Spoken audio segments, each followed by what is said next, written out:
What's going on, people? We are Tottenham TV. Welcome back to another stream. And I was certain after yesterday, after everything going on yesterday, social media was ablaze. When I went to sleep, pretty much, social media, it was like had an acceptance that Thomas Frank had pretty much been sacked. However, people were celebrating last night. I couldn't believe what I was seeing on social media. You had all the ITKs obviously saying he's gone. However, you had reliable journalists all coming out saying it's still in the balance, and Spurs are yet to make their decision and are weighing up the decision. However, we heard from Sky Sports early this morning saying that he is still expected to take the press conference and training today and to be the head coach for the Dortmund game. And David Ornstein has confirmed the news now that Thomas Frank is today's press conference and training session before Tottenham host Borussia Dortmund, and expected to continue in charge for the Champions League game against Dortmund on Tuesday, despite growing uncertainty over the 52-year-old's role as Tottenham Hotspur head coach. Don't get it. So, I mean, I was so certain that I was going to wake up today to a club statement. I was certain of it. Yeah, me too. When I think for me last night, the reports were that the journalists from, I think, the Times and I think, I can't remember, I think the Athletic, they were reaching out to club sources, and the club sources refused to they refused to confirm whether Frank was going to be in charge of the press conference today. So I was looking at thinking, okay, if they had in mind already, they made that decision that Frank is going to be in charge of the Dortmund game and he's staying, then there's no reason for them to allow speculation to grow and basically just put that to bed. You just say, yeah, he's going to be in charge of the press conference tomorrow, and then everyone knows where they stand. The fact that they refuse to confirm that, like, okay, maybe something's going on behind the scenes here. Maybe we're going to wake up to a statement, and maybe Heitinga will be taking the press conference or something. Because why not confirm that if you've made your decision? So the fact that we've woken up today and we've got all the confirmation that he is going to be in charge of the press conference, he is going to be in charge of the Dortmund game, is terrible. I really thought that decision was going to be made. It seems as though they're just not. They're too cowardly. They don't want to make the decision. I think they're staring in the face the fact they're going to have to shell out 18 million. I think they're also staring in the face the fact they're going to have to input an interim in charge and admit failure at this point, and how embarrassing that is from their point of view, given that this was a big appointment they made in the summer, and the fact they made a big decision in the summer to sack Ange and bring him in, and that was obviously a big call at the time, and 7 months later we're now in this position, which is something that they didn't envisage happening, or they really thought this was the right move. So I think from their point of view, this is majorly embarrassing to be in this position that we are in. I don't know if maybe they just don't want to accept defeat just yet. Maybe they think there's still something there. But I think it is just so clearly, it's so over. It is over. They have to cut the cord. They have to let it go. It is done. It is finished. There is nothing to salvage here. Just let him go. In fact, it's from now on. I'm not even looking at Frank anymore. I'm looking at them. I'm looking at Vina. I'm looking at Lange. I'm looking at the guys at the top, because everyone knows what the right decision is. The players don't want Frank here. The fans definitely don't want Frank here. The die has been cast. It is finished. So there's no reason to keep him here other than cowardice, really. I think you put an interim in charge, and then you make your plans, and you give Heitinga that time. There is no point keeping Frank at this club and in charge of this team, and throwing him to the Wolves tomorrow. Maybe Frank's the interim. But they don't. Why? No one wants him here. The players don't want him here. So I think look. No one's expecting anything tomorrow. With Frank in charge or no Frank in charge, I'm not expecting a result tomorrow, given our injury crisis. But at least, if that's the case, then does it even matter? Right, but at least tomorrow, even if it's an interim, it gives a little bit of a change of mood inside the place. Even if we're going to lose, at least you can fully get behind the team. If Frank's in charge, when we start to lose, if we start to lose, things will turn, and the atmosphere is going to get a bit toxic, and the people are going to let out their frustration. At least if there's an interim, no one really expects much anyway, and you can just fully just try and get behind the team, and I don't think people are going to go too overboard. Obviously, there'll probably be boos if we lose, but I don't think people are going to go too overboard tomorrow and start, singing things from the stands and all this kind of stuff. And it puts Frank in a very awkward situation as well. With the press conference he's got to manage today, he's going to have some very difficult questions from journalists, and he's at risk of looking even more stupid because at the end of the day, he's taking the press conference. So what's he going to say? He's going to say, I've got the full backing of the board, I feel supported, all these kind of things, right? And that makes the board look stupid if he says all these things and we lose and he gets sacked the next day.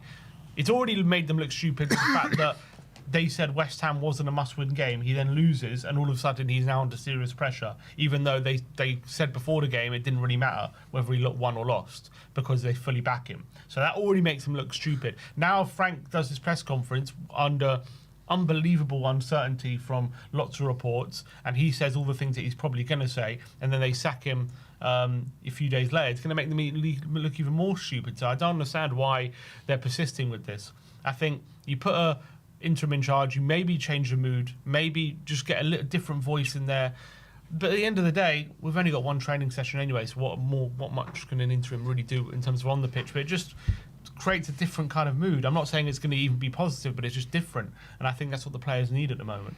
Yeah, I mean, look, I do kind of agree, but we know that the key decision makers, well, we don't know, but we assume that the key decision makers are the ones that wanted to give Frank more time in Vinay and Lange. So the way I'm thinking about it is I think he's a dead man walking. I don't think he's going to last, many more days at this football club. Seeing as there's such a quick turnaround, I just don't think they know who to put in as interim. I think that's what's holding this up. And I know everyone's going to say Johnny Heitingen's there, but Johnny Heitinger was, absolute embarrassment in his last managerial role. In his last game for Ajax, he lost 6-0 to AZ Alkmaar, and Troy Parrott scored a hat-trick in that game. I mean, he wasn't in charge for that. Apparently he was.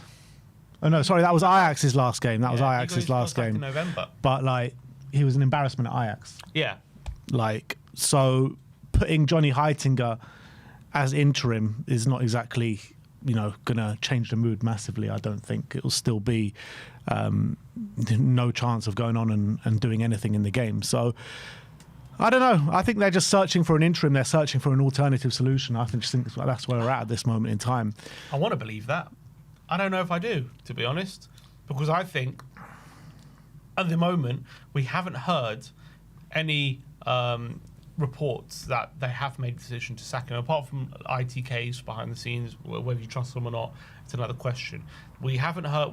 All we've heard is the decisions in the balance. They're weighing up their options. We haven't heard any decision that he's definitely going to be sacked. And we know that Vinay and Lange want to give it time. We also did hear before the game against West Ham. But that's it. All we've heard is that they're weighing up their options, right? So their options are who's going to be interim next, in my opinion. That's what the option is. Or they want to give it more time. Nah, I can't see it. They're not giving it more. I don't think they're giving it a game. It will win. So give him more. They're not going to sack him if we win, are they? No, I think they will. I think this is done. They won't sack him if we win. I think they will. I don't think they will. I think they're going to keep him.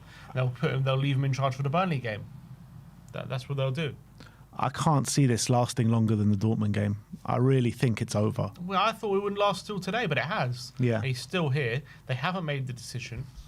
So why haven't they?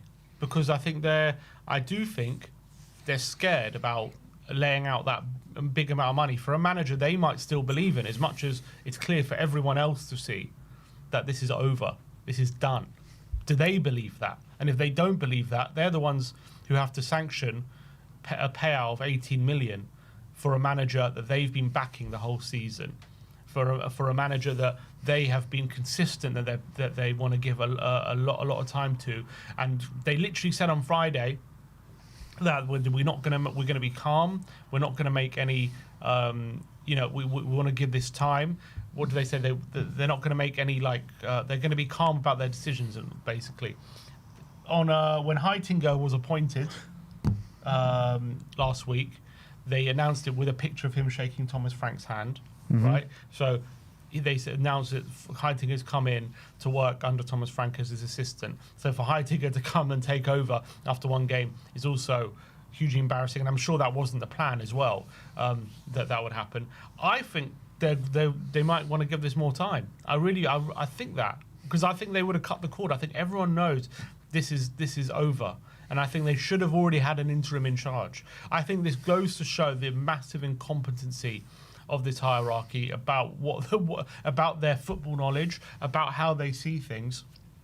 I think at the moment they're giving him the Dortmund game because they're hoping and praying he wins that game, and that gives them an excuse to keep him in charge. That's what I think is going on here. I think they don't want to make a rash. For me, it's not a rash decision, but maybe they think, given the fact they said on Friday that he's still their manager, and even they said the West Ham game's not a must-win. I think they've been thinking about it over the weekend. They've been looking at, okay, do we make a change or do we not? They've seen the furrow from fans, and they've seen Vivian Lewis being approached by a fan, all that kind of stuff. I think they've now had a day to think about it. They're thinking, we did say the West Ham game wasn't a must-win, and maybe.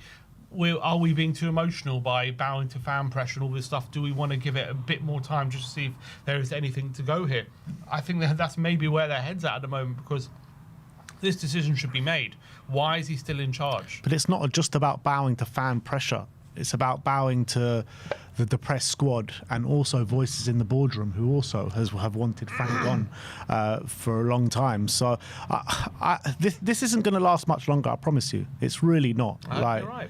I'm telling you, they are. So I believe fully that what is happening right now, they are just trying and scrambling around to see what kind of interim can take over. We haven't heard any rumours about anyone being linked at the moment. No, we haven't. We haven't heard the links, but I think that's what's going on behind the scenes. It wouldn't be the first time, and it wouldn't be the last time that this kind of stuff has happened. But yeah, look, I think it's an absolute joke that he hasn't been sacked already. I think it is definitely coward from the board. There are people sitting there, there is Johnny Heitiger sitting there. There is Ryan Mason sitting there, not doing anything right now. There are people that can take the one-off game if we really need. And like you said, whoever's the manager of this game with the players that we have available, it's probably, a small chance that we go and do anything in this game anyway. So I think that what they need to do, they 100% need to cut the cord, like you say, because he is going to walk into a terrible situation tomorrow at that stadium. It is probably going to be the most toxic we've ever seen that stadium, like literally ever. There's going to be boos, there's going to be chants, there's going to be disgruntled fans everywhere. There's going to be so much animosity towards Thomas Frank in the game. It's going to be almost like a pantomime villain kind of thing. Mm-hmm. And as much as I don't think he's the right fit or he's the right man to take the club forward, I don't think it's right to put him in that situation. And I think for his sake, for our sake, for everyone's sake, they should do the right thing and just cut it now. I think it's an absolute joke that they're letting this go on to the Dortmund game. Who does it help, him being in charge, if they are planning on sacking him? Who does it help? Who does it benefit? Why? It doesn't benefit anyone. So why keep him in charge? There's just no reason unless they genuinely think he can turn it around. I don't get it. I honestly think if he wins, they're going to give it a bit more time. That's why I think their head's at. Either way, we know we're not going to win. We're not going to win. No, he's going to lose. But I think if he does get a result, I reckon they think they might give it a bit more time. I just can't see any. Look, I can't see it. I think it's done. I think it's done with voices in the boardroom. I think it's done with the playing staff. It's definitely done with the fans, like we keep mentioning. So even if we do get a result, the off chance that we do get a result, I genuinely believe it's over. But look, it's probably. But who are the key voices in that boardroom? Is it? That's the problem. We don't know who's making these decisions, do we? The problem that we have is that the decision makers in the boardroom that are running the football side of things, I think, want to give it the time. That's the problem that we have right now. However, I think their decision's going to be maybe not taken out of their hands, but maybe swayed a little bit because of everything surrounding it. Look, the reality is we can talk about Thomas Frank if he gets a performance or he gets a result tomorrow, then he'll be given time. But we're not going to get a result tomorrow. Look at the playing staff we have available. Look at what our bench is going to look like tomorrow. We're playing an informed Dortmund side. We can't buy a win at home. There is no chance. Surely there is no chance. And if we do lose, when is this decision actually going to be made? Is it going to be made after the game, the day after that, day after that? Games are coming so thick and fast, isn't it? Like, it leaves little time for an interim to even come in, assess the players and pick a team. Yeah.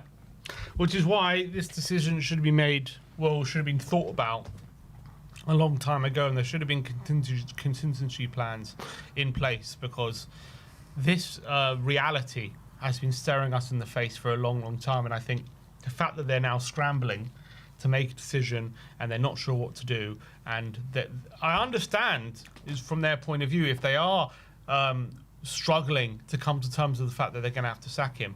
I do understand that, because when you're looking to implement a project and a long-term vision and all this kind of stuff, which is fair enough to do, and you want to back the manager, sacking him after 7 months and laying out 18 million is not something that you should take lightly. But it's not been working for a while. I think the amount of sackable performances, the list is so long at this point. This is the West Ham game is just the cherry on top of what has been an absolute shit cake. And I think the fact that they're only now starting to realise, it seems, that, okay, we actually might have to do something drastic, it has got this bad, I think is ridiculous. I think any serious football analyst or any serious person watching us could have told you months ago that there's a chance that this might not work, and you have to start thinking about what the next stage is, because at this point it's very unlikely that this manager is going to be here for the long term. You've made him the 3rd highest paid manager in the Premier League and given him a 3-year contract. So I understand you've made your bed. That's the problem they've put themselves in. They've made their bed with this managerial appointment. They've really put a lot of eggs in this basket. That's what I think a lot of fans don't realise.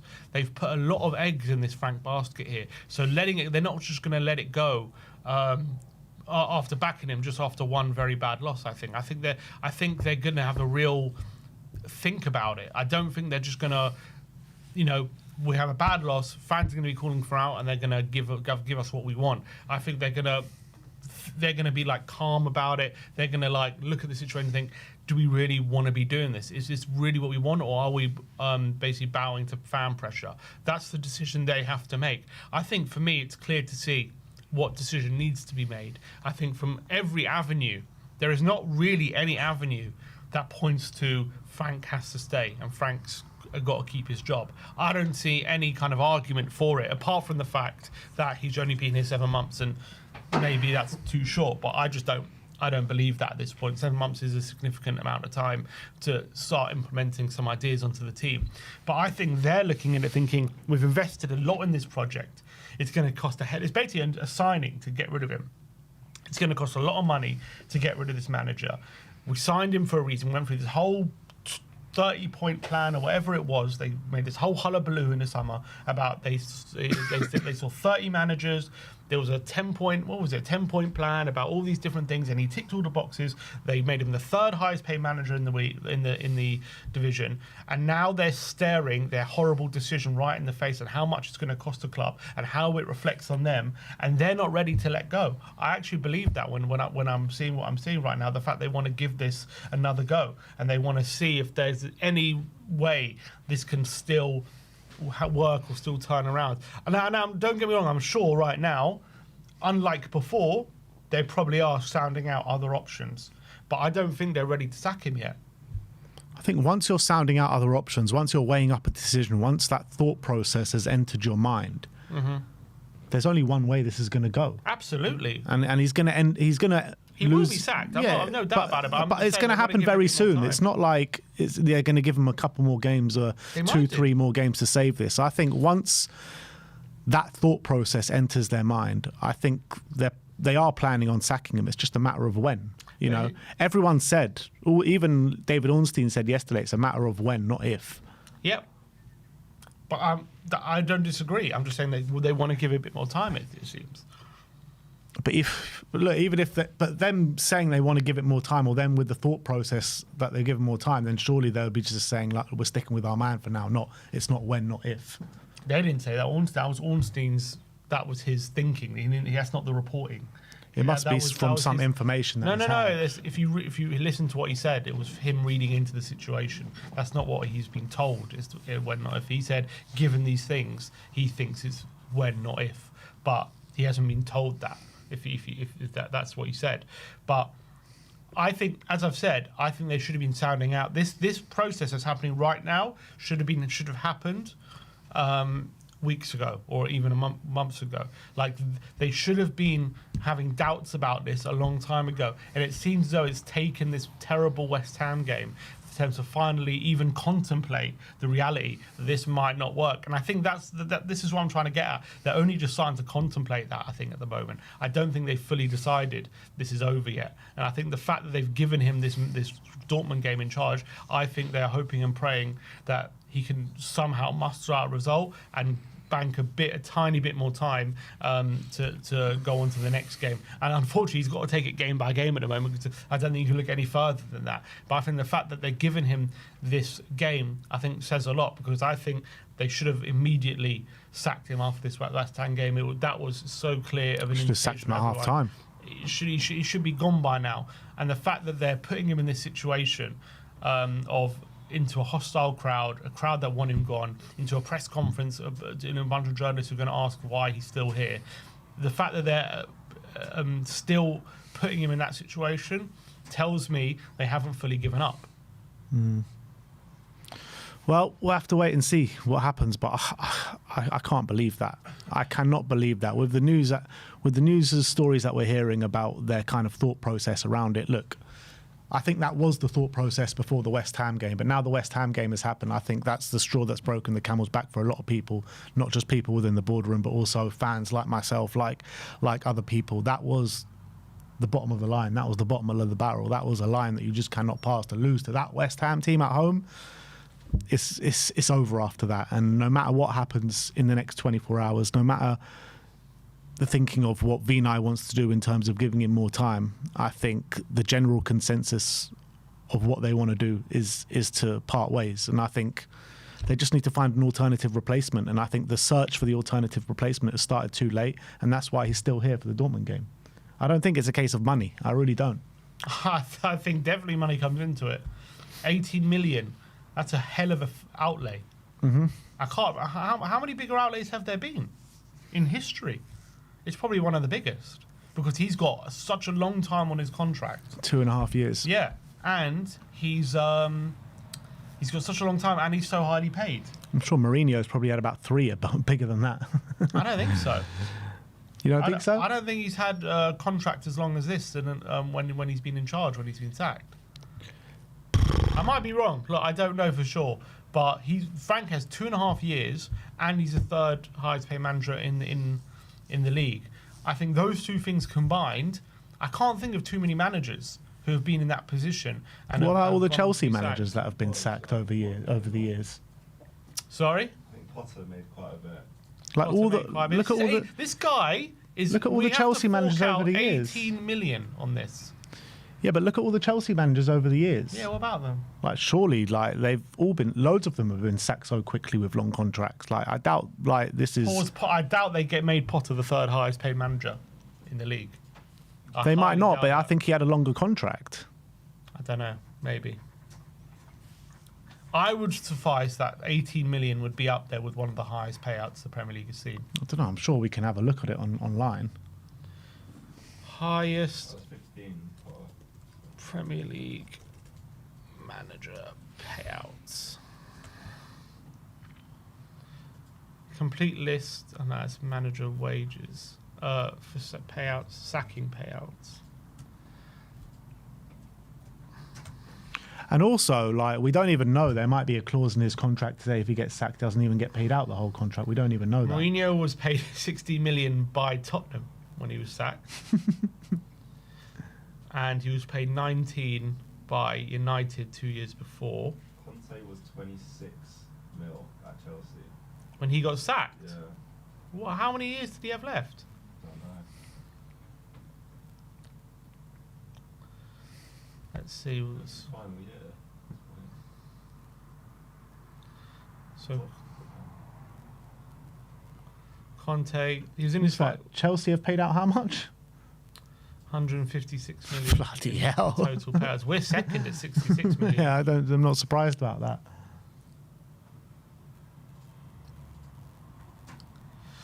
It's probably, well, we paid more to sack Mourinho. We did pay more to sack Mourinho. Compensations.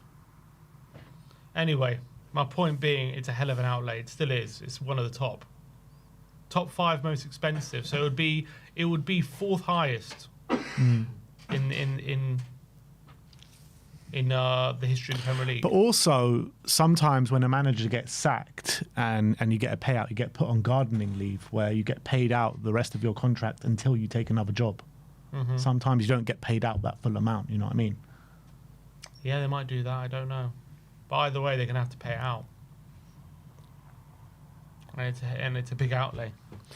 And look, whether he's on gardening leave, you're still paying for a manager who's not managing your team, are you? Yeah. But I don't think you end up paying the whole 18 million or whatever it may be. Unless there's an agreement, you're going to have to. Yeah. I don't know if Frank will agree to that. Maybe he will. But it might have been a clause in the contract that originally stated. You know what I mean? Might have been, but I don't think it was. I think they really believed in Frank when they hired him, so I don't think they would have had that clause, to be honest. But anyway, my point being, they're now staring that reality in the face. They're going to have to pay the fourth highest payout in Premier League history to sack this guy who they've really backed after 7 months after him making him the face of the rebuild. And that is an embarrassing situation, and they want to avoid that situation, of course. I think it's unavoidable at this point. I think they know it's unavoidable at this point. I hope they know. They do. Really hope and pray they know, but the fact he's still in charge there's a little bit of me now saying maybe they haven't The quite fact that they're figured it weighing out. up the decision, I think they know that's direction of travel. I think they have to weigh up the decision, or at least they have to portray that they're weighing up the decision, because after what happened, imagine after what happened on Saturday, and they just come out saying, no, he's completely safe, we've got no issues with him. They can't put out that message because they know how bad it was. So if I'm Vina and Lange, and let's say we've made the decision that we actually are going to give a bit more time, but we also know that the fans are absolutely frothing at the mouth and they want to head on a spike, they're obviously going to play this PR game of saying, we are thinking about whether we're going to sack him or not. We're looking into things, and then we're going to put out actually he's going to take charge of the Dortmund game. Not necessarily, because Vinay's got history of it before with Arteta. You know, they never once put out the message that saying Arteta was in trouble. They backed him. They backed him. Huh? Sacked Emery though. Yeah, they sacked Emery, but that was a different situation. Arteta, they famously backed all the way through and showed no sign of budging. And I thought that's what they were going to do with Frank, but clearly not. Clearly they are sounding out people, and clearly there's noises around that suggest that Frank isn't going to be here for the foreseeable. So even Vinay's playbook has been ripped up a little bit here in terms of wanting to completely back the manager. Absolutely. I think the fact they're sounding out, the fact that they're looking to make a decision, who knows if they're sounding out replacements yet, but the fact that they're just looking to decide on his future right now, it only goes one way, as I've said before. I've got no doubt that he's going to get sacked at some point. I just got the feeling right now it looks like they want to give it a bit more time, just like a Hail Mary, it seems. And I think there's no point in this happening. Just let it go. I think you should have made the decision already, and you should have made it clear to everyone what happened on Saturday. There's a red line there, and he's gone over it, and now this is over. You know, as well, like we talk about him, facing what he's going to face at the stadium tomorrow, but he's also got to face the press today. Absolutely. And that's also going to be the press are going to be licking their lips for that press conference today. They are going to be absolutely frothing at the mouth, cannot wait to get into that room and ask them all the questions. And it's just like, why put the club in that situation? Never mind Frank, why put the whole club in that situation to try and face these questions and to go through that whole toxic atmosphere tomorrow? It's just like, it's pointless, isn't it? It's absolutely pointless. It just shows the incompetency at the higher level of this football club, I think. I think it's there for all to see how they've dealt with this situation. This situation has been an absolute farce, to be honest. This whole tenure has been an absolute farce. And I think... Is there one fan? I haven't spoken to one fan that thinks that Frank should carry on in his job. Like I don't remember our fan base so universally accepting that a manager should go, probably since Nuno. Well, Frank's done something a lot of managers haven't, which is he's united the fan base. He really has. He's really the fan united base is completely united, saying this is done. Frank should go. The only time I remember that is Nuno. Like, because under Conte, there was still murmurings of people. Like, some people were saying he should stay, some people saying he should go. Split, yeah. He was hero. Mourinho was, it was more out than in, but still people were saying, he should have stayed, and everyone was saying he should have definitely stayed for the cup final. Yeah, that's for sure. Nuno was the one. I think everyone was just like, you know what, this ain't the right fit. Pochettino. But even Nuno, it was like, it is very early. Like, I think everyone was pretty happy to see the back of him, but even there was some people saying it is 3 months. Like, it's a bit crazy. But yeah, I think most people wanted him out. But yeah, Andrew was very split at the end, and I think right now everyone is like universally, this ain't the guy. Yeah, this ain't the guy. And when the fans speak as loud as they're speaking right now, there is only one way it's going to go. And I just can't for the life of me sit here and believe that this is going to last any longer than the Dortmund game. It's just not. It can't.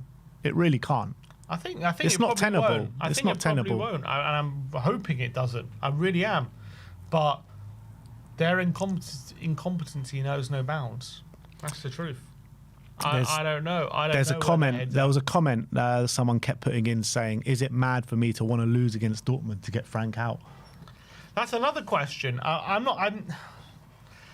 don't want to lose against Dortmund just to sack the manager, but I don't also want him to be in charge after Dortmund, regardless of the result. And if winning keeps him in charge, it's going to have mixed feelings. But obviously, I want to win. I do want to win tomorrow.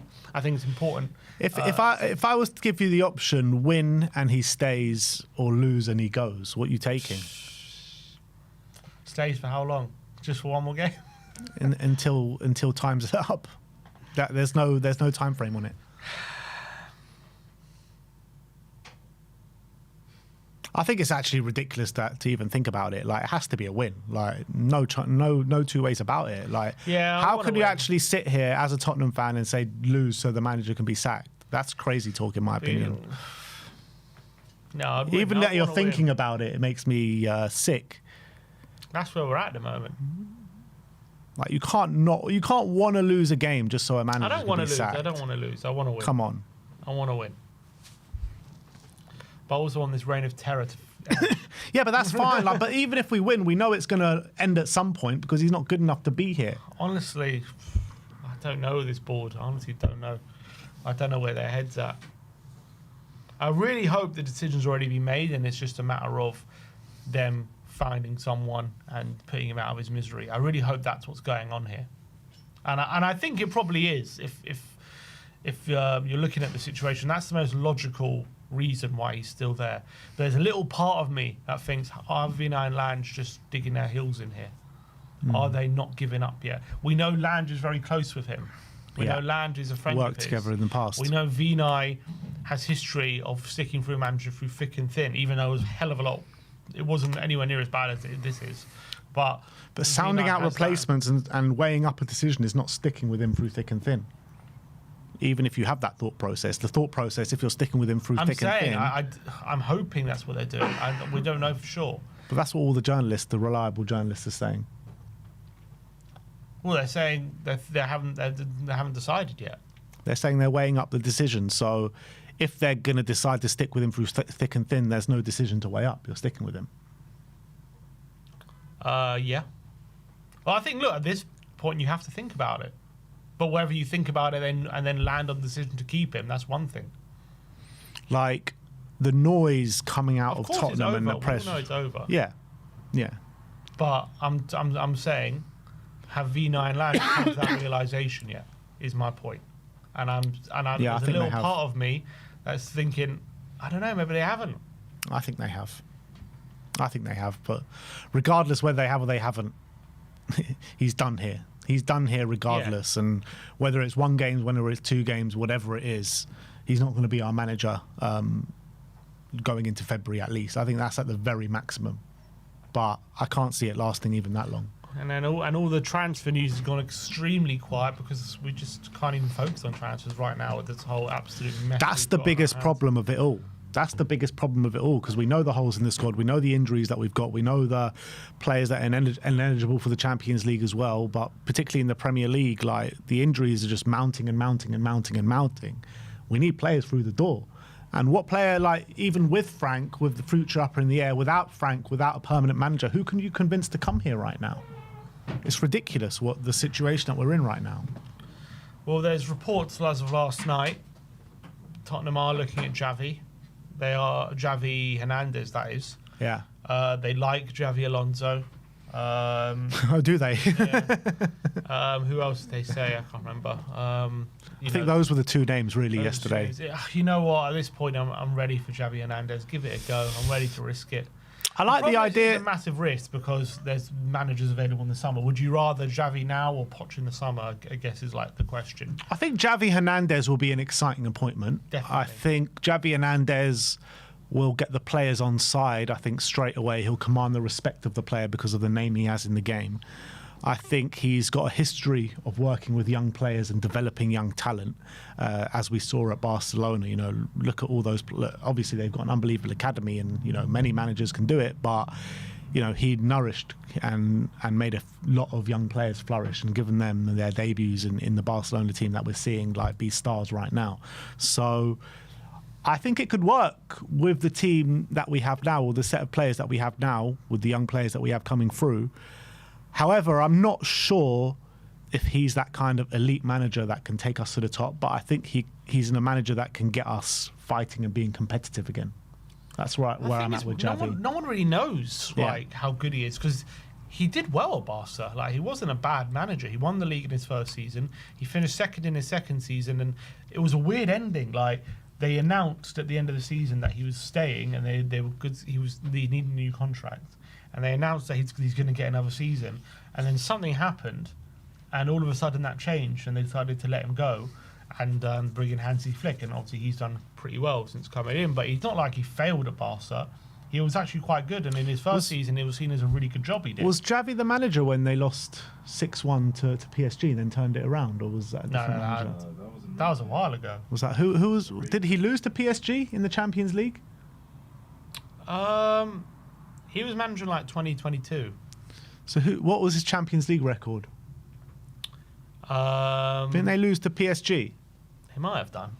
I can't remember. After he was manager 2022 to 2024. I can't remember who they lost to in that season. But he had like he also brought in Lamine Yamal. Yeah. Like, Kubarasi as well. they lost. Who did they lose in the Champions League? So Actually, in 21-22 they went out the group stage. In 22-23 they went out the group stage. In 23-24 they got to the quarterfinals. That's pretty poor, isn't it? So he didn't do too well in the Champions League, but he did win the league in his first season. That Champions League though, this is Barcelona we're talking about. It's true. They got Out in the group stage twice. Well, to be fair, they were in a group with Bayern and Inter. I'm not saying that's an excuse. I'm just And saying. the first time they went out the group stage, he only took 2 of those games. So it wasn't exactly like they had an easy group. There's no only point. But yeah, it's a risk. Don't get me wrong. It is definitely a risk. No one really knows how good he is until he takes like a different kind of job. Yeah. He might be a very elite manager. Who knows? Or is he a Zidane so level manager? they did. They lost to PSG in the quarters. Remember, they lost 4-1 at the Nou Camp. With Mbappe scoring a hat-trick. Yeah. Was that Xavi? Yeah. Was Poch manager of PSG that day? No, Luis Enrique. Luis Enrique. Mbappe scored 2, Dembele and Vitinha. And they had a team very similar to what you're seeing now.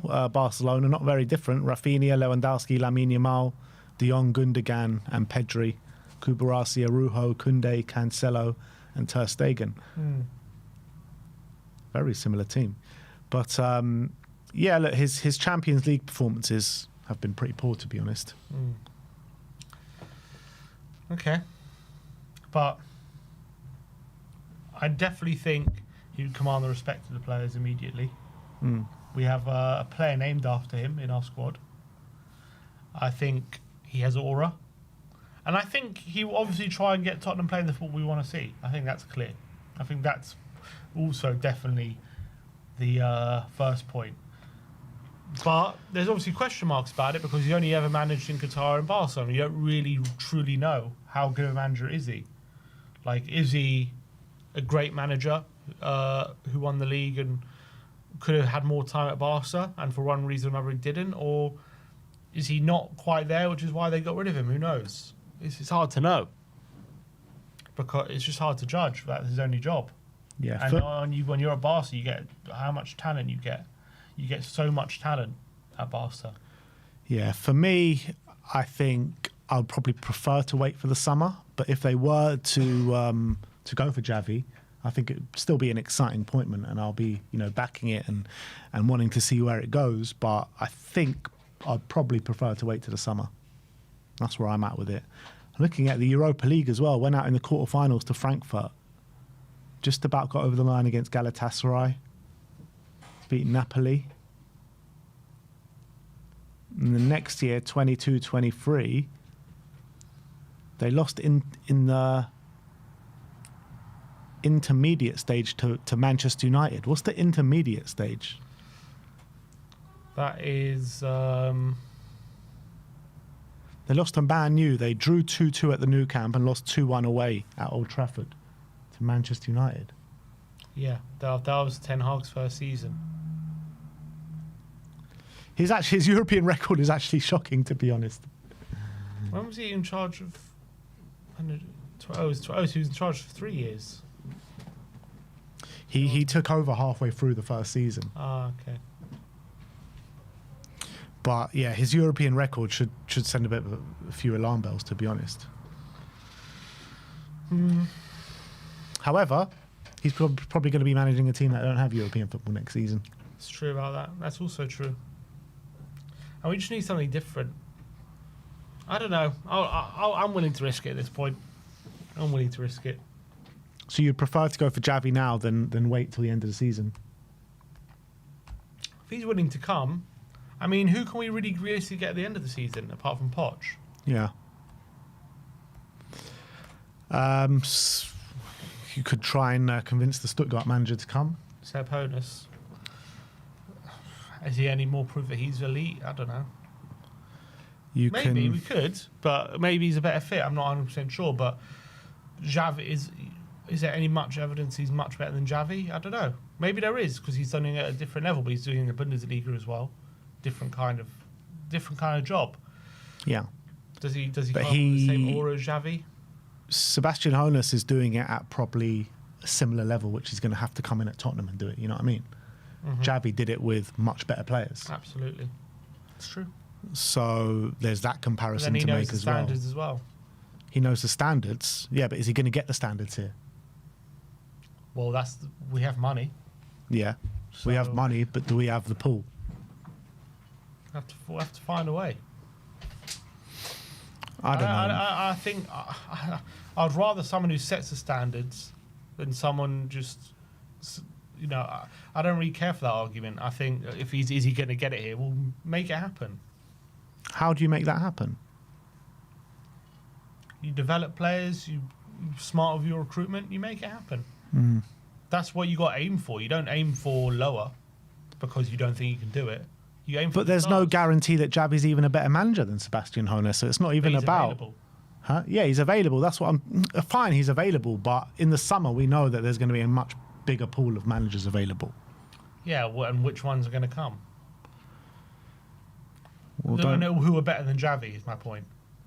We don't know, but you're saying yourself you don't even know if Xavi's a good manager or if he's a top manager. No, we don't know if he's elite. I think we know he's a good manager, but whether he's elite, we don't know. It's true. We don't know how good he is the question.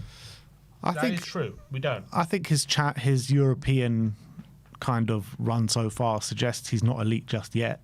maybe he can be in the future. He's still a young manager at the end of the day. Exactly. I'm willing to let us be his guinea pig. Fuck it. Why not? He comes with aura. He commands respect. I'm sure he's going to get us playing the football we want to see. I'm sure the players will listen to him. I don't know if it could work or not, but I'm willing to give it a go.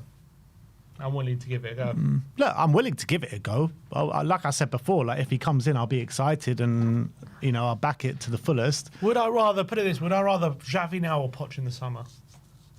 I'm going Poch in the summer. I think Xavi now. I'm going Poch in the I don't summer. want another 6 months of. I'd rather just get him in and see what he can do. I don't even know if Poch is the right thing, so why wait for it? Yeah, we don't know if anyone's the right thing. Yeah, which is why I'd rather go now. Which is why I'd rather change it now instead of waiting 6 months for something that might not I be the just right want thing. this Pochettino conversation to end. I can't be asked for this bloody every time a manager's in crisis. Let's see Pochettino. That's an interesting debate. Poch now, Xavi now or Poch in the summer? I'm saying Poch in the summer. I think Xavi now.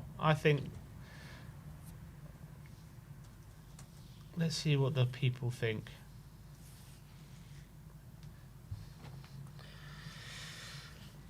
Xavi now, not Xabi, just so people know. I mean, I'll take Xabi Alonso right now. Xavi Alonso, I'll take him right now. It looks like Xavi now is winning 59%. Get your votes in, people. I want to know. For me, I'm open, obviously, to giving Poch a go, but I'm not even certain if that's the right thing. I don't even know if Poch would be my first choice. I wouldn't wait to the summer for something that I'm not sure about. I'd rather just go now. What manager would you wait for into the summer? Nagelsmann, if he's available. Yeah, I'd wait for him. Nagelsmann and anyone else? In terms of top managers, Like realistic managers. if Maresca can come, maybe I'll wait for him if he wants to wait. If Alonso wants to wait his options in the summer and there's a really Can't we go get Maresca now? I don't know. I think he's waiting for City, to be honest. Because I think that job might open up. Xavi now is winning. 186 votes. Also, the another thing with Xavi is the managers he has worked under. He is an like similar to Xavi Alonso. He's got an incredible. Who's that?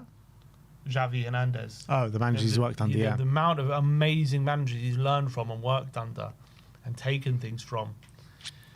He must have learned from that Barca role as well, given it was his first role at a major team. Like, I'm sure his idea of football would very much align with Tottenham fans. Yeah, I don't doubt it. I don't doubt it at all. It would be an exciting appointment. But I'm just too intrigued by the unfinished business of Pochettino. Maybe it won't work. Maybe it's not the right fit right now. Maybe, that what they say is football's outdated and all that kind of stuff. That might be true. But that thought won't leave the majority of Spurs fans' mind until we see it again. Yeah, I think, as I've said before, when it comes to Poch, I think it was revolutionary at the time. It's definitely not anymore. Doesn't mean it can't get us back challenging for Europe, but for me, like, where it got us to, how high it got us before, I think the ceiling now is lower than that. But doesn't mean we should be sniffing at maybe being back in the top 6 conversation, which I do think Poch could get us, but much higher than that, maybe around the top 4 potentially. But I think that's probably the ceiling, which I'm going to take. But I'm saying before it got us like so high, and that's because it was so new and it was revolutionary, and it's just not anymore. And I think football has kind of moved on from it a bit in terms of just how intense and just going all out for it. I think football has definitely, a lot of teams adopt it now, and football's kind of changed a lot in that time. So unless he's adapted a bit in that time, yeah, I don't think it's like as revolutionary as it ever was. You're not concerned though why no big club or no European club at all have taken Xavi since leaving Barca? He's ended up in the Qatari league. Like, what's happened there? What do you mean? But you mean he's not in the Qatari league now? No, that he ended up there after Barcelona. He was playing there, wasn't he? So yeah, just gave him a job. Oh, it's just that. Is that what it was? Yeah. Did he go from Qatar to Barca or Barca to Qatar? Qatar to Barca. He ended his playing time in Qatar. He then ended up being manager there. Mm. And then Barca came calling. And then how long ago did he lose his job at Barca? 2 seasons ago now. 2024. Yeah. So why have no other club taken him since then? Yeah, it's a good question. Hard to put your finger on it. I think he said he wants to work in the Premier League. I don't know how real those... I mean, you see loads of quotes circling around social media. I don't know how real any of them are, but I'm sure he wouldn't be against working in the Premier League. You know? The amount he's going to get paid. And he sees how much Thomas Frank's getting paid. Well, you know what? Put Vinay's 10-point plan on Xavi and see how many boxes he ticks. Yeah. The Well, clearly, the incredible 10-point plan. Clearly, Vinay. clearly, European record wasn't in that top 10-point plan. Xavi's going to get us competing on no fronts. And then maybe we will compete on 4.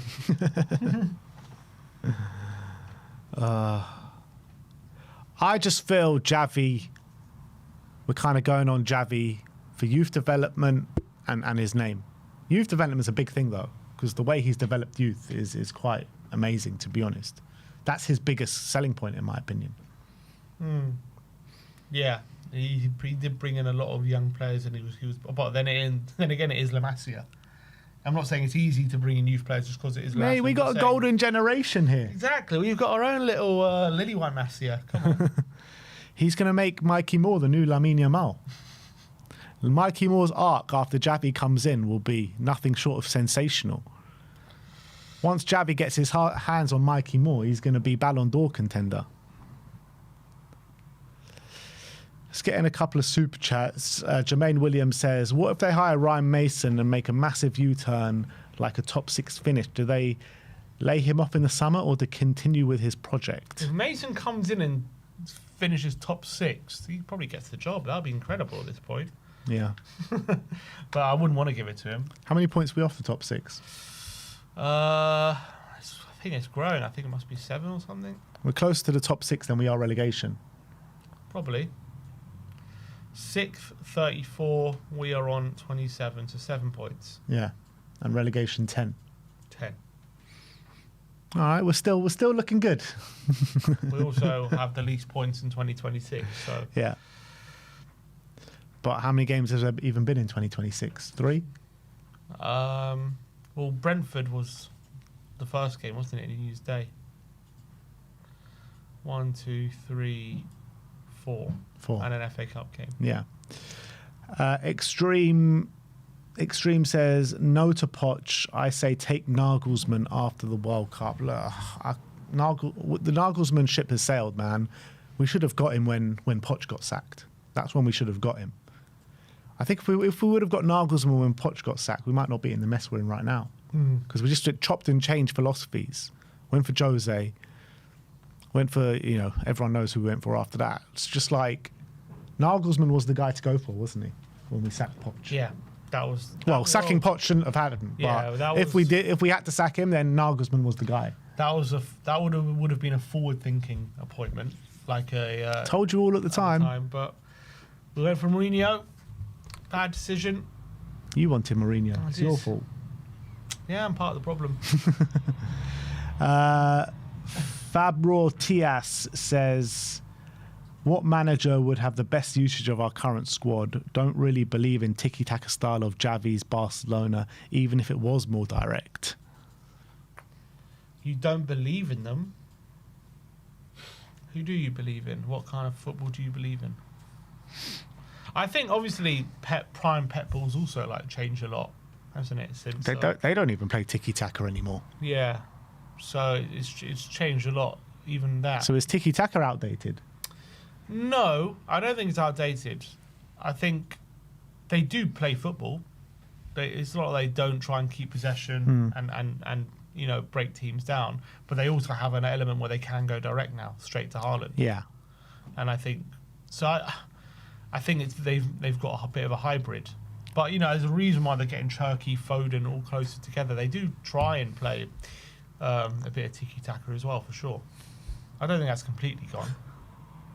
Yeah, but it's not like the tiki-taka we used to see. What you kind of think of in your mind is tiki-taka as purely mad. Like at the end of the day, like they used to play just solely possession-based football. Don't be too direct. Build up the play through the pitch. It's not really like that anymore.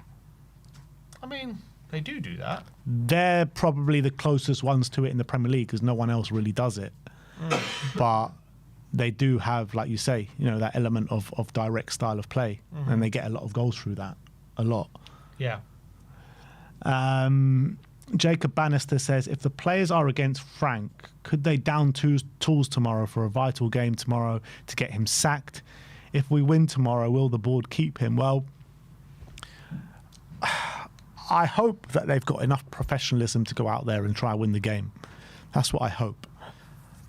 Yeah, I think they will. They will probably try and win the game. I'm pretty certain of that. But it's also a case of if you go 1-0 down, heads are going to drop. And it's a case we of... haven't won any games from what while going 1-0 down, so I think that's clear to see. I think in terms of them downing tools or whatever, I mean, have they been doing that already? You could argue. I don't know. I don't think they've gone out like not trying, but again, when you're not being inspired by the manager, when the things is bad, you don't believe in his way of playing. That's what it's about. It's about belief, not effort. So I think it's... But belief and effort go hand in hand. Yeah, I guess. I think when you truly believe in something, you can see it in a player's eyes, their actions. They maybe run that extra bit. They put that extra bit of force in a challenge. They, when you have everyone fighting for the same thing, that everyone has that belief in a squad, you can see the difference. It's not necessarily like they go out saying, "Oh, we're going to lose today because I hate this manager." It's more like there's something in their head saying, I don't like what we're trying to do. This is not the way we should be trying to play. But they'll try and implement it anyway without the full belief that this is the right thing to do. And that won't lead to good results. Here's a hypothetical for you. Javi now or Ange now? Javi now or Ange now? Or both permanent? Yeah. I think I would go for Javi. What? What about... But just because Ange, I think Javi coming in, everyone would get behind that. And I think everyone would be excited about it. If Ange came in, as much as I would love that, I think there's going to be a split. There'll be people, what are you doing? Blah, blah, there's 17, da, da, da. And then do you not think Ange coming in right now, let's say it's interim, I know it's never going to happen, but what Ange coming in right now to the end of the season is disaster ready to happen because of the injury crisis, and we saw what happened last year in the injury crisis. I think he probably gets more out of the forward players that we have available than Frank does. Maybe, but it doesn't mean we win enough to where we want to be, you know what I mean? I think he wins enough games to keep us up. I'm not sure Frank does. I don't know, man. We were terrible in the injury crisis last season. Yeah, but we were terrible because we did have a lack of depth, but it was more to do with who we were playing in defence. Yeah. When in the games actually that Van der Ven and Romero are fit for, we didn't actually concede that many goals. Mm-hmm. That's the truth. People overlooked that, but our defensive record when Van der Ven and Romero were there, it was actually quite good, and they're available now. For now, that's the thing. Do they get injured if Ange comes in? Who knows? Maybe. What about Javi permanently now, or Ange as interim till the end of the season, and then you get, a good manager at the end of the season, whoever that may be? I think I'd probably go Javi now.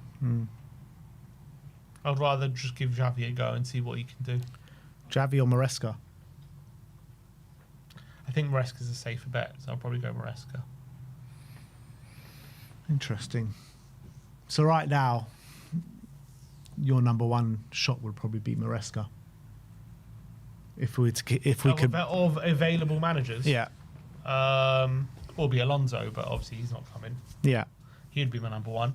Yeah, Maresca would probably be my number two if it's possible.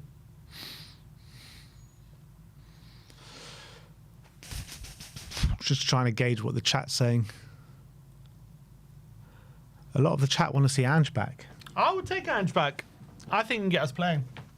And he'll have the full belief of the squad. I think the squad will be behind him. The only thing is a couple bad results and you're going to have some of the fan base turning on him immediately. I think that's the truth. And I don't want to see that situation. That's what I'm most worried about, because some people just, whatever, they thought it was the right decision and that's it. And they're very strong in that opinion and they think it would be a disaster, and fine. If we weren't going through an injury crisis, I would actually consider it, going back on everything I've said for the last year. But because we're in an injury crisis, I just think it's a recipe for disaster, particularly with the way he wants to play his football. Probably cause even more injuries. So yeah, I don't think it would be a good option to have. I think he could potentially take us down. I think he'd win enough games. I think there'll be enough games where we blow teams away. Sim is right. We need Ange. Thoughts on Glasner? No, I think Glasner is definitely a recipe for disaster, man. Glasner will not win the fans over. He might in the short term. We might get a few short-term results, but he's not the manager that Spurs fans want to see. No, it's just not the right fit. He's a good manager, and he's done very well at Palace, and he's done very well at Frankfurt, and he's a good manager, but no, it's not the right fit for Tottenham, I don't think. I think I'm sure he'll get some results and whatever, and there'll be some games we're really happy, and then I think majority of the time we're not going to be happy, and he'll probably leave after a year. For Glasner, it will be basically what we envisaged Frank was going to be at the start of the season, where we won't be able to break teams down that sit up against us, but in the bigger games, where teams play a high line, we'll probably surprise a few teams. I think that's what it will be like. Yeah, essentially. There must be other managers that we're not thinking of. It can't be just this small pool of 3 or 4 managers. In terms of the elite ones, it is. Or the potentially elite ones. There's there's a lot of people big fans of the guy from Celta Vigo. I can't remember his name. A lot of people like him. What about Italiano? I don't know too much about him at the moment. Who's he manager at the moment? Is Bologna. Well, look at the state Fiorentina in since he's left there. Yeah. Zerbi. I don't think De Zerbi is a good fit for Tottenham. He'll probably blow up after a couple of months. Motta. I'm not sure about Motta. I mean, I actually was a time I would have considered him, but see, someone says Fabregas. Now, if Fabregas wasn't just like a massive gooner, I probably would consider it. He's the worst type as well. He's like Chelsea and Arsenal all molded into one. The sad thing is he would be so perfect. It's such a shame. But it just would never fit. These managers, whenever these teams hire a manager who's like a legend for their rival, it always goes wrong every time. When's it happened before? Well, when we signed George Graham, or when, he won us a cup. Yeah, but let's be honest, no one liked him. When Everton signed Rafa Benitez, it's happened a few times. Yeah. It always goes wrong. It never ends well.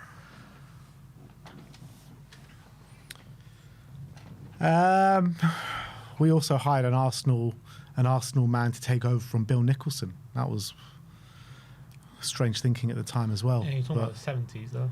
Yeah. Terry Neal, that was it. So I don't know, man. The thing is about this next managerial appointment, I think it's the most important managerial decision that we've had. Like, we really need to get this one right. If we don't get this one right, then God knows what's going to happen to us. It's just such a mess, though, because we're in the situation where Frank needs to go. It's the knock-on effect of that is potentially an interim for his team down the end of the season, which means we're in basically the wilderness. But we're potentially staring at the fact of being in the wilderness for another 5 months, which is going to have a knock-on effect to next season, which is going to have a knock-on effect as well in January, which no top players are probably going to come, which is going to need to know Europe, which is going to lead to managers needing more time in the summer, whoever comes in, which is going to lead to a lack of attracting top players because they see what a mess we're in, which is going to lead to maybe having to rely more on young players going into next season, which is going to lead to more time having to be given to any new manager that comes in. And it's also going to lead to a change in style of what we're doing because of what Frank's been trying to implement. It's been a disaster, and we want to change it now back to a more possession-based, more attacking style of play, which is going to lead to more time needing to implement it. So it's going to lead to probably another transitional season next season. So it's like even looking down the line, it's just such a mess. Yeah, look, that's the end of the day. We've got to realise the situation we're in. And we've got to realise that more transitional seasons are on the way. When are we ever going to not have a transitional season? When we stick with the manager. We're just perennially in a transitional season. We've been in a transition for about 7 years. I'm so sick of them. Yeah, everyone's sick of them, but transitional periods don't stop until you stop bringing in new managers. You need to stick with the manager. Why are Brian not in a transitional season? Because they stick with the same philosophy exactly. all the way it's not through. About the manager. Why are Brentford in? Well, yeah, true. It's the way the club's run. Yeah, 100%. That's my point. That's where. Yeah, 100%. Don't disagree with that. Yeah, and that's why I'm just sick of how this club is run. Yeah, and I think it's just lip service or transition projects, all this kind of stuff. And look, there is some truth to it sometimes, but I think we're only in that because of the lack of plan and actual there's a lack of, and at the high level of real football understanding of what they truly want and what good looks like. Frank says V9 knows what good looks like. I don't think he does. I really don't think he does. I think I've got no clue what good looks like.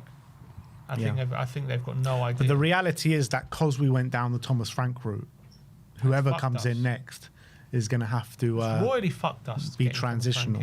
That's the truth. Yeah, it has. Really has.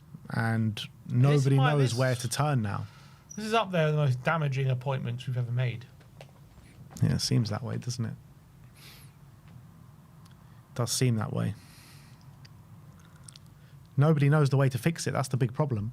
Fans can't even give you a viable solution of how to fix it. No. But to be fair to the board, which I don't want to be, there wasn't exactly a plethora of brilliant options in the summer either. Like if we're after deciding Sakan, literally it was the shortlist was him, Silva, Iraola, and just those three, wasn't it? And Glasner was on the shortlist, wasn't he? So that was the shortlist they had. Yeah, it's true. So basically, the general message from today is that we're royally screwed. Yep. That's basically where we're at right now. I'm trying to see a pathway here where things look bright in the near future, and it's hard to see one at the moment. It really is. But look, we like I said yesterday on the stream, it did seem like this. We had all these similar thoughts when Sherwood was our manager, albeit we finished sixth that season. I understand that. And obviously it's a lot better situation than we're in right now in terms of league position. But it did feel like at the time there was no way out. We're doomed for failure whichever way we turn. We've got a shit squad, shit players, and the only way is down. That's how we feel like right now. And then a Pochettino came around the corner. That's why it's so important to get the next managerial appointment right, because we do have players in this squad that can flourish under the right environment. Mm-hmm. We really do. Yes, we need more. Don't get me wrong. We need a hell of a lot more to get us where we want to be. But for a new manager coming in, the right manager coming in, he's got a decent starting block to work with. Yeah, I think elsewhere, I'm praying the only way is up for a new manager as well. It can't get much worse than what we're seeing. So, yeah, I don't know. Maybe Javi, with the fact that he's working with the fact that we've got so many young players and he works so well with these young players, maybe that's also a big tick in his camp. That's his biggest selling point, in my opinion. Well, I think the football he plays is probably the biggest selling point. I think for me, it's his working with the young talent, because we've got so much good young talent at this football club, and he could be the one to nurture them. And imagine Bergvall, how buzzing it would be to have someone like Xavi to learn from. Yeah. Like, he would be absolutely loving life. Same with Gray. Same with all the young players. They all would. I think the one that'll be buzzing the most is his Xavi. namesake. Yeah. I think the more you think about it, I think it could be a good appointment. Bielsa might be available. Fancy Bielsa? Would be fun. But he's a Uruguay, isn't he? Yeah. So again, I wouldn't wait for the summer for him. All right, shall we go and see how the internet's been reacting to the Thomas Frank news? Let's do it. So Luke THFC says, so my guess is, from Vinay's perspective, is to give Frank the game, because if he gets sacked, the coaching staff, bar Heitinger, are likely to leave. So I think they want to secure a manager from their coaching staff and get rid of the current one, no matter the outcome tomorrow. Yeah, good question. A good point brought up there by Luca. What does happen with the coaching staff if Frank was to get sacked? Well, he brought in a lot of coaches, Thomas Frank. He did. And they all followed him from Brentford, a lot of them. Yeah. And if Frank goes, we talk about the compensation Frank's going to have to get. All these coaching staff are going to have to get compensation as well. This is my point. Like, I think this is why I think they're. Because we really didn't even think of hesitant. the compensation for Cochrane and Jorgensen and all these people. I don't. Well, maybe we'll want to keep them, but then again, a new manager, will they want to work with them or they want their own people? Depends. I don't know. I know obviously Ange brought. He didn't have a specific coaching staff go everywhere with him, but people like Conte did, and they always. Yeah, but Ange actually brought in people over time, didn't he? And they all left with him, like Rob Birch and what's his name, Jedinak and people. Yeah, but my point is he didn't have specific coaches. Like, he had brought in new people he hadn't worked with before. Yeah. People like Conte had their same people and stuff like that. So, for a new manager coming in, are we going to tell them you have to work with what we have here, or are we going to allow them to bring in their own staff? It depends. It depends what they do. It depends what they want. You know. That's what I'm saying. But if let's say they want their whole. If they want their own staff, then they have to bring their own staff. That could be a sticking point. Well, it can't be, because Can be. Well, that was it. Well, I know that was the original problem with Conte. I think it was a big part of the problem is he wanted a bunch of staff, and they said no, we're not doing that. Then they bowed to it after they panicked. Yeah, I think if they sack Frank, which they will do, they know they're in the shit. They need to bow to the manager's needs. If they go with the manager and he wants to bring in his own staff, you have to bring in his own staff. I think the majority of managers now bring in their own staff. Like Poch will have his own staff. Yeah, for sure. Yeah, he has his people, which he takes everywhere with him. Yeah.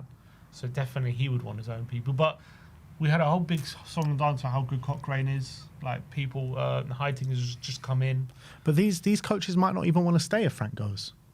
Yeah, it might not, but they might as well. I don't know. It depends who the new manager is, I guess. But I think that's also another thing to consider for Vinay. He's going to have to lay off potentially a load of coaches, and the money that's going to cost on top of a massive outlay to let go of Frank.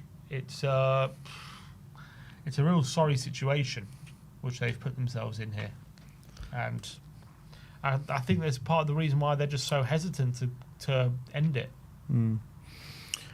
Jamie Imber says, Captain Romero has voted you out, Frank. Time to leave. He's definitely a traitor, Frank. He's 100% a traitor. Get him gone. Ben Bowman says, a win tomorrow changes nothing in terms of how the fans feel about Frank. I honestly can't get my head around why they think this is a good idea. As much as I want him to go, it feels wrong for the club to lead Frank to the Lions in this way tomorrow. This is so incompetent.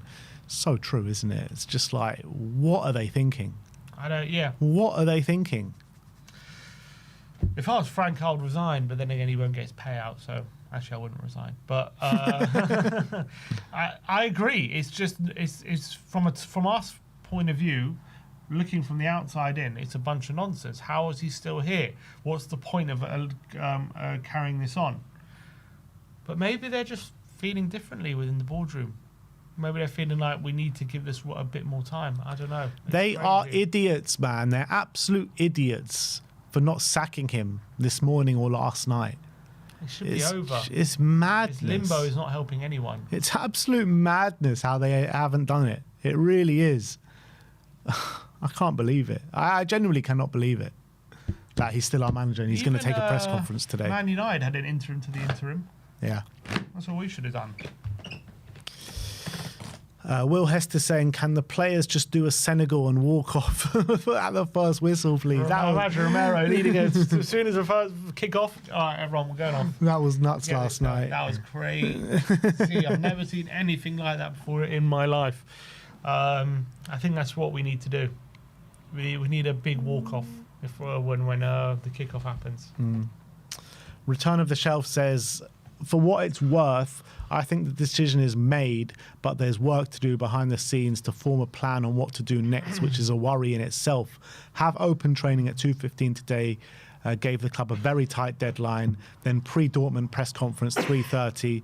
The club is radio silent. No pro-Frank stories anymore. No votes of confidence. He's on his own. The club will have expected a loss tomorrow. Frank will be in charge for that. He remains for 48 hours. And that's kind of the way I feel about the situation. Yeah, I hope it's that. That's the most logical explanation for what's going on here. But on that point of view, why not just sack him and then deal with everything after, like, this point? Like, what's the point of keeping him in charge? What benefit does that do? There's no benefit to it. There's no benefit whatsoever. You might as well just put Heitinga in charge for 48 hours and that's it, instead of... It's mad though, isn't I understand it? You got Heitinga came into the club last week as assistant coach and suddenly you're just going to put him in as head coach against Dortmund. But like, I understand what he's saying. There's work to do behind the scenes, but whether he's here or not, that work doesn't change. What difference does that make? Yeah. That you're going to... That money you're going to pay out to him, you're going to have to pay out to him either way. Like, whether Frank's in charge as head coach or not, that work is going to be the same work. So you might as well just cut the cord now. You know, forget Heitinga. They should probably just put Cochrane. Yeah, Cochrane. At least he's been with the players all season. Yeah, true. Give Cochrane. And you know, Brentford were looking at him for the permanent role anyway. So he's spoken about, he's available. Keith, talk about coaches. Keith Andrews was a set piece coach. They gave him a head role. Yeah. And look at him now. So sometimes it's not all about experience and all this kind of stuff. Like, so you can do a job sometimes if you're the right fit. I'm not saying Cochrane is. I'm just saying we shouldn't dismiss these guys just because they're not first team managers right now or whatever. Yeah. So yeah, if it was a choice between Cochrane and Heitinga, I'd probably just, like, for one game, I'd probably give it to Cochrane. George Achilles says, so let me get this right. Fans have already paid £70 for an extremely important Champions League game at home that they can't get back, with currently no hope of winning due to a combination of everyone wanting the manager out, including players, and injuries and ineligibilities. But he takes charge of the match anyway because those at the top don't have a plan. Okay, what happens if by some miracle we win? Do they keep him in the job longer despite a lot of the board also wanting him out anyway? It's a complete mess. It's a complete and utter shambles. It really is. So that's a shambles when you got Tottenham fans worried about winning. They're even bottling a sacking. It's unbelievable. I just can't see them sacking if we win. We're not going to win though. We're not going to win, but if we do, I can't see them sacking him for another game until we go another game without a win. What if we actually just go on a winning run? What if we actually win though, but like play front-footed football and blow them away and blow them off the park? Yeah, they'll keep him. Yeah, but I mean, from your perspective, if we did that, given the circle, I mean, it'd be impressive. Yeah, I'd be impressed. So would you say that on the basis of that, there's an opportunity of him turning it around? I said after every game that we've played well this season, which is very few, I've said if we see more of that, then he can turn it around. But unfortunately, it's yeah, like but this is every 10 games. Yeah, I get that, and I understand, and I've had the same feeling. But this is Dortmund in the Champions League in a really big game, and you'd expect us to play the dirtiest of dirtiest balls tomorrow. You know what I mean? But if we go there and give it to them and win 2 or 3-0, and actually have an unbelievable performance, best performance we'll be seeing this season. Yeah. Would you not be a bit intrigued? As in, how much time would I give it? Again, we'll give him another game, you're saying? Yeah. Yeah, probably I'll give him another game. And if he wins that? Then I'll if he keeps winning, I'll keep giving him games. Yeah. Sure. But I just don't see that happening. No, I don't. Nobody sees it happening. This is what hypotheticals are all about. Yeah, if he keeps winning, if he wins every game between now and the end of the season, yeah, I'll keep him. Sure. But I'm not talking about now. I'm just talking about the Dortmund game. I know, if he wins the Dortmund game convincingly, Yeah. So Fine. you would say, fine, keep him. fine. Another Um, game. What's the point of sacking a manager if they've won a great game with what we want to see by a convincing margin given our injuries? I think if you can get that kind of performance out of this lot right now, you'd give him another game, yeah. Smith says, in response to Sky Premier League's tweet saying Frank is expected to remain in charge, he says, not another one. Another one? Oh, I love that meme. Spurs Insider saying how they can let him take tomorrow night after he's lost the fans, but also quite clearly the board is proper classless. Just put him out of his misery and move on. Dragging him out benefits no one. Yeah, I agree with that. Hotspur report saying the board will never make this club successful. Sheer incompetence. I think they're really showing that. I think what they're really showing at the moment is less incompetence, which definitely have shown that, but more cowardice. I think they've been cowards right now. I think they need to just make the decision. I think they need to just pull the cord, press the button, give them the P45, and I think they're hesitating at the moment. They're as They much are coward hesitating. as our football is right now. Absolutely. It all goes hand in hand. I absolutely agree with that. I think they're really. I really think they're hesitating. I think they're staring the outlay they're going to have to make, and they're going to be accountable for this outlay to the board, the hierarchy, the Lewis family, and I think they're scared to do it. What I don't understand is what have these guys done in their career to get this role at Tottenham Hotspur? Why are these guys our decision makers? Seriously, it makes no Mind-boggling. sense. It makes no sense at all. Johan Lang got sacked and demoted at Aston Villa, and they've only gone better since he's left. He's been demoted since he's been here. Demoted and restored because we got no one else. Vinay, very mixed kind of reviews from his time at Arsenal. Arsenal weren't exactly upset to see him leave. That's the reality. Now he's head honcho here, which is crazy. He got brought in as a number 2, and then the board decided to sack Levy, which everyone was happy about. But were they happy about making him top dog? It's ridiculous. The whole thing is just crazy, and I think I just think they're clinging on at the moment. I really think that. I'm starting to think that they're clinging on just because they don't want to be the ones held accountable for what happened, which is essentially they've sacked the manager who's won a trophy, they've hired this guy, made the third highest paid manager in the They're going to league. be held accountable regardless. I know that, but they're trying to put it off. They don't want that accountability. That is coming. Don't get me wrong. That accountability is 100% coming. It's here already. Like, forget coming. It's here.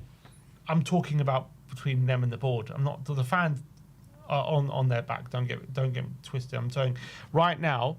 Let's say in a different world, Frank wins 5 games in a row, he turns it around, and he keeps his job, and he's actually a success. That's what they're hoping for. I think they're hoping for somehow he can turn this around so that all that pressure doesn't get on their back. Look, put it this way: if they sack him today, that's them admitting defeat. It's over. Then they're accountable to the board for the outlay of the manager, the outlay of the potential coaching staff, all the messes they've put us in. It falls at their feet. Mm-hmm. That's who it falls at right now. So 2 games to try and see a Hail Mary if they can turn it around. From their point of view, what harm does it do to them? Because right now, it's either they're accountable today or they're accountable in 2 games' time, but at least there's for them, a 1% or 0.5% chance he can get a result and turn it around and whatever, get by some more time. But if they cut the cord now, it's over. It falls right at their feet right now, like today. So I think they're trying to delay that as much as possible. But I think it's a fool's errand. In my opinion. But also the way they need to look at it, for every failure, there's an opportunity for a success story. At the end of the day, because if they admit failure with Thomas Frank, there's an opportunity for a success story round the corner with a new manager. But their heads could be in the chopping block too. From who? From the Lewis family. I mean, I hope so. But if they bring in a manager that fits the bill of the club and does well from now to the end of the season, their job will be safe. True. So you see what I mean? Like, for every failure, there's a success rate waiting to happen around the corner, or another failure, obviously. But they've got to back themselves to make that success. If they sack Frank and install an interim, that's the thing. If there's no a permanent appointment ready to come in now, and they've got an interim in charge, that's all they're doing. We're going to have to go through half a season of complete and utter probably mess with an interim, which is going to be a mess anyway, don't get me wrong, but with an interim it's going to be also very bad. It's not a great situation to be in. When you've got an interim for 5 months, things have gone very wrong, and that is laid at their feet. So if they've got a choice of, do we give Frank a bit more time to see if we can turn it around before the chickens come home to roost, essentially, or do we cut the cord and potentially install an interim and look ahead, but knowing that this is very much on our heads? I can understand why they're probably looking at, let's just give it a bit more time. They've also got an opportunity right now to lay the blame on Levy one last time. They do, because Levy was obviously a big part. I think the Lewis family do. I don't think these two can. Yeah. But like, Levy obviously signed off on him being third biggest paid chairman, manager in the league. So from that standpoint, you know, they could still probably just about get away with it. These two, obviously, I know they were heavily involved in it. Don't get me wrong, and they're forget heavily involved. It was their decision. Levy just signed off on it. I don't think Levy's out there picking the manager. I think these guys, Levy didn't come up with the 10-point plan, did he? These guys did.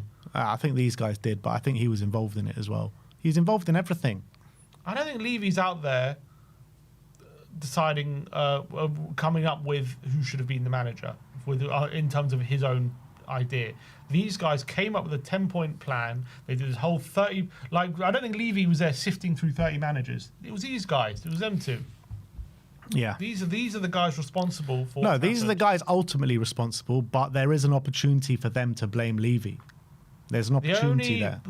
The only way you can. Don't get me wrong. I think these two guys are the most culpable. No, I'm 100%. saying the only way Levy lays the only way the blame is get left at Levy's feet is from the Lewis family saying, Levy appointed these guys.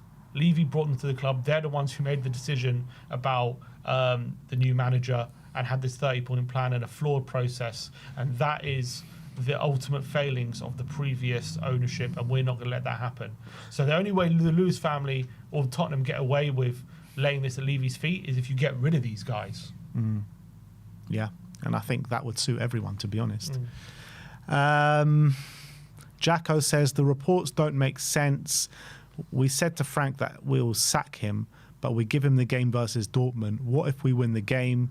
I'm not so sure they're convinced about sacking him. Makes zero sense to give a dead man walking a Champions League game absolute mess. That's what I'm worried about.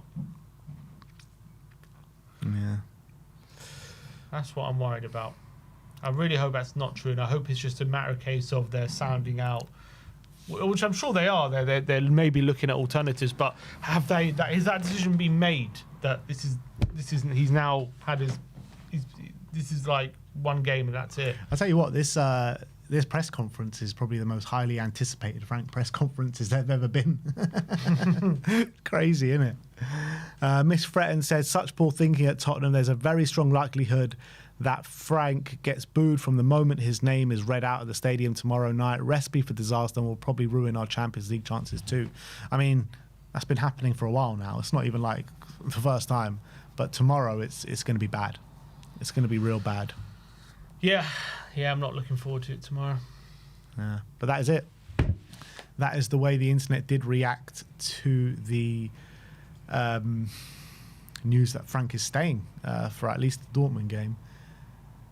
It's going to be crazy tomorrow at the stadium. I'm kind of like intrigued what it's actually going to be like and how bad it's going to get.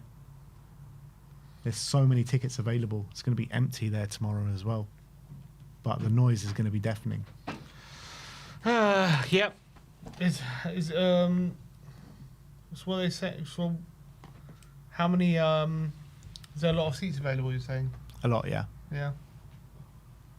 What do you reckon the capacity, the attendance is going to be? I think it'll be similar to what the Prague and Copenhagen games are like.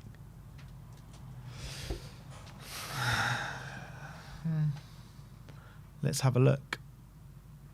I'm pretty sure there's just seats anywhere you want, and they're all like 70 to 80 quid minimum. It's like, why is anyone going to pay 70, 80? I mean, we did it, but why is anyone going to pay 70 to 80 quid to go to that game tomorrow? Yeah.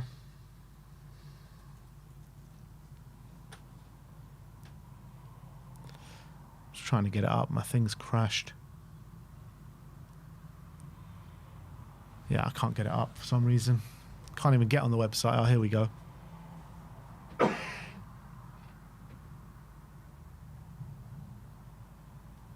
Yeah. Any block that you want, you can sit in. And there's like hundreds of tickets in each block. That's mad. The South Lower's pretty much not got many seats left, but everywhere else there's hundreds of tickets. West Lower is completely sold. East Lower is pretty much completely sold. South Lower is completely sold. North Lower, so all the lower stands have completely sold. It's all the upper stands have just got, you can buy hundreds of tickets in any of those stands. So I guess it might be more full than the other games. People have bought tickets just to boo. People have done. Just to boo and then walk out. So 1 minute, we've got a couple of polls going. The poll on here says, so Xavi now or Poch later, 57% Xavi now, 43 Poch in the summer. We have a poll as well running on X, 1,500 votes. With Thomas Frank set to take charge with the Dortmund game, does he survive if we were to win tomorrow? 23.9% say yes, and 76.1% say no, he won't survive, even with a win. Yeah, it's a good point from Sydney saying probably a lot of Dortmund fans buying tickets in the home end. Ali Gold says Thomas Frank must choose between either Tell or Solanke to be included in Tuesday's match against Dortmund. Oh, he's got a choice, does he? As per UEFA rules, Tell replaced the injured Solanke for the previously faced, but now the Englishman is fit, he can be reinstated into the squad once again. If he take... People are saying no sound. Is there no sound? Loving life. Same with Gray. Same with all the board. Sammy, is there sound? What are you talking? Yeah, someone said there's no sound. Oh no, we can hear.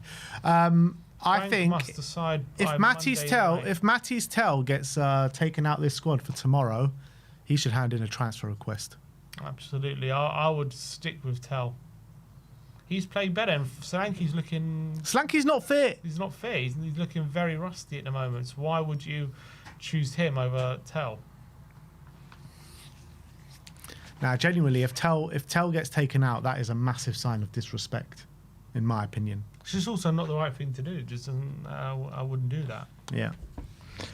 Like, Tell's playing better than him, and he's fitter, and he can also play up front if need be. I know Solanke in the long term right now is a more ready-made player, but for me, I would stick with Tell.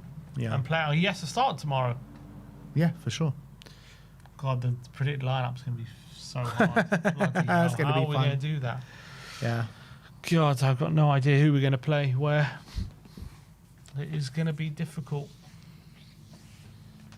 Guess we'll see. We'll see if Paulinia may be fit, if Gray may be fit. Yeah, all will be revealed in the press conference at 3:30, and I guess we'll come back live a bit later once the press conference is done. We'll go back live, but for now, I think that is all that there is to say, to be honest. Frank is staying for the Dortmund game. Press conference at 3:30. Open training at 2:15. We'll bring you the training footage as soon as we receive it, around probably about 3 o'clock or just before. But yeah, thank you everyone for joining us today. We'll see you all very, very soon. Like, subscribe and comment. And as always, come on you Spurs.